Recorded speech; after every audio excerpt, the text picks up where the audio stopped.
नमस्कार मंडळी, मी भरत विजय चव्हाण तुम्हा सगळ्यांचं स्वागत करत आहे. मंडळी, मागच्या शुक्रवारी रिलीज झाला होता ये रे ये रे पैसा 3 हा सिनेमा आणि फायनली त्याच्या रिलीजच्या 6 दिवसानंतर म्हणजे गुरुवारी मी तो सिनेमा बघितलेला आहे.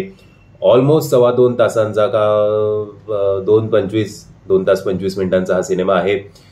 या सिनेमाच्या सुरुवातीलाच आपल्याला संजय जाधव सर मोठ्या पडद्यावर दिसतात आणि जिकडे ते आपल्याला एक डिस्क्लेमर देतात की या सिनेमामध्ये डोकंबिका अजिबात लावू नका आणि लॉजिक शोधत बसू नका, फक्त मॅजिक, असंच एक सॉर्ट ऑफ त्यांचं आपल्याला आधीच वॉर्न करतात ते की पुढे काय घडलं तर माझी जबाबदारी नाही बाबा, हा सिनेमा फक्त एक एंटरटेनमेंट म्हणून बघा आणि या सिनेमाला एन्जॉय करा. सो तिकडेच आपली थोडी आपली मानसिक तयारी होते की बाबा हा सिनेमा आपल्याला कुठल्या पॉइंट ऑफ व्ह्यूनी कसा बघायचा आहे तो. आणि मग आत्ताच अलीकडे एक मराठी सिनेमा आला होता, गाडी नंबर 1760 काहीतरी. त्याच्यात पण असं पैशांची एका हातातनं दुसऱ्या हातात जात आहेत, दुसऱ्यातनं तिसऱ्यात जात आहेत, तिसऱ्यातनं चौथ्यात जात आहेत. तसंच काहीसा प्रकार म्हणजे या जॉनरचे आपण बऱ्याच आधी बघितले सुद्धा आहेत सिनेमे. आणि जेव्हा एवढे कॅरेक्टर्स असतात, मल्टिपल कॅरेक्टर्स एकाच मूवीमध्ये असतात, त्यानंतर जो गोंधळ निर्माण होतो ते जसं प्रियदर्शन यांच्या सिनेमांमध्ये मी आधीच्या बरेच व्हिडिओजमध्ये म्हटलेलं आहे की भागमभाग असेल, दे दनादन असेल, त्यांचे बाकीचे पण त्या काळात खट्टा मिठा हे सगळे, जरी ते बॉक्स ऑफिसवर सक्सेसफुल नसली तरी सुद्धा टीव्हीवर लोकांनी त्या सिनेमांना खूप एन्जॉय केलं. आता ओव्हरऑल ये रे ये रे पैसा 3चं जे काही एका आठवड्याचं कलेक्शन आहे ते अनफॉर्च्युनेटली ये रे ये रे पैसा त्यांच्या बाबतीत नाही झाल्या मेकर्सच्या बाबतीत.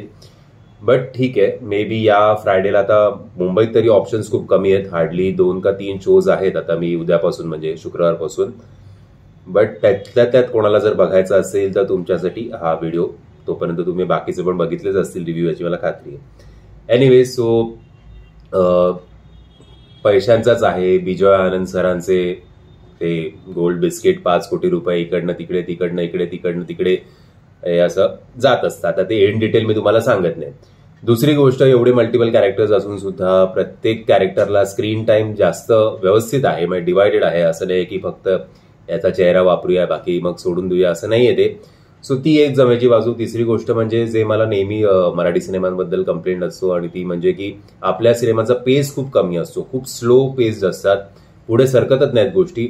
तसं या सिनेमाच्या बाबतीत घडत नाही. या सिनेमाचा पेस खूप फास्ट आहे, 60 त्याचा एक ट्रॅक जो आहे तो बदलत जातो आणि त्याचमुळे प्रॉब्लेम होतो की जर तुम्ही असं व्हॉट्सअप चेक करत बसलात आणि वर बघितलं की तुम्ही 2-3 सेकंड जरी मिस केलेत तरी मग तुम्हाला कळणार नाही की बाबा नक्की काय झालं, हे असं मधल्यामध्ये एवढं कसं काय एकदम चेंज झालंय.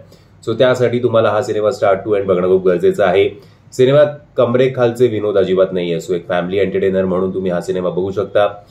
बऱ्यापैकी काही पंचेस खास करून सिद्धार्थ जाधव सरांचे लँड होतात आणि ते बघायला खूप मजा येते. उमेश कामत सरांचा जो गोंधळलेला एक कॅरेक्टर आहे ते सुद्धा त्यांनी खूप चांगलं पोर्ट्रे केलेलं आहे. बाकी तेजस्विनी पंडित सुद्धा शोभून दिसते या ओव्हरऑल कॅरेक्टरमध्ये.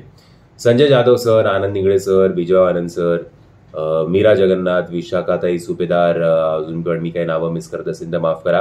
सो सगळ्यांची काम, जयवंत वाडकर सर, वनिता खरात, सो अजून पण असतीलच काहीतरी मिस झालेलं.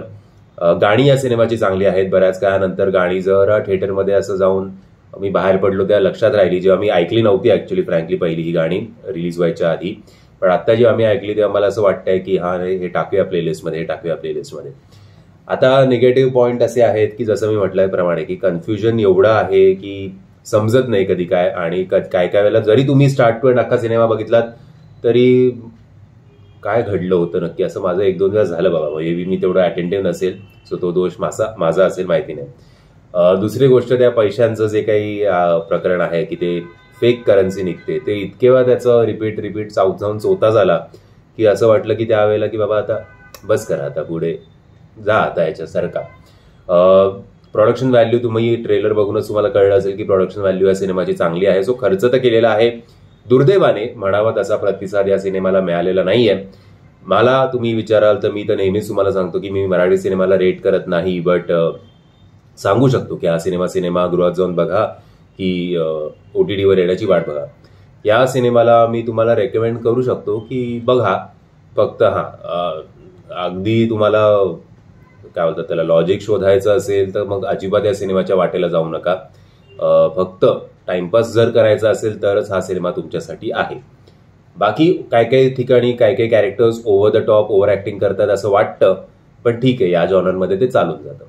हे ओव्हरऑल माझं मत होतं. एक तर सगळ्यात पुन्हा एकदा की हा सिनेमाचा रिव्ह्यू जो आहे तो इतक्या उशिरा आणल्यामुळे माफी.